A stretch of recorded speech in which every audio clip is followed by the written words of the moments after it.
apareció sin avisar. Sí, de repente. Vine de vacaciones a ver a mis hijos que viven aquí en Barcelona. Y bueno, y mi hija me dijo, ay mamá, tienes como un asma, vamos a ver qué tienes. Yo pensaba que era emocional.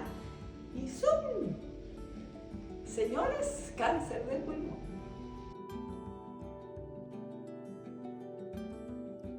Bueno, claro, aquí cuando un paciente llega con una diagnóstico con un cáncer de pulmón, el problema es que la vida lo da un vuelvo. Entonces se plantea sobre todo planes de futuro que a lo mejor no llegarán, qué pasará con su familia cuando no estén y si el día de mañana también sufrirán. Y eso yo creo que son inquietudes que tenemos que comenzar a asumir desde el primer día en la visita.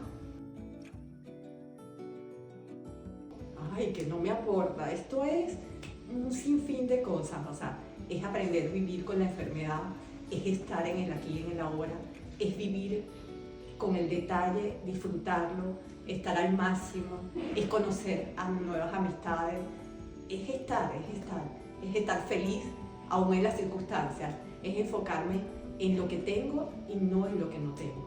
Es maravilloso. Milena vino, si no recuerdo mal, fue un viernes de agosto, vino acompañada con su hija y vino porque desde el hospital el doctor Barba fue el que le dirigió hacia Cálida.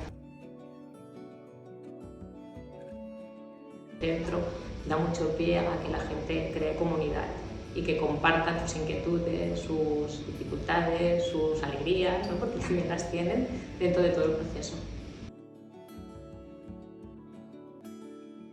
Que acepten, valoren y agradezcan, que se acerquen a buscar el apoyo que necesitan, que en Cálida lo pueden tener, que no simplemente puedes venir a hablarlo, sino a sentir el espacio, porque es un lugar mágico en donde te puedes encontrar en paz, te puedes encontrar contigo mismo y puedes agradecer todo este proceso que te toca vivir.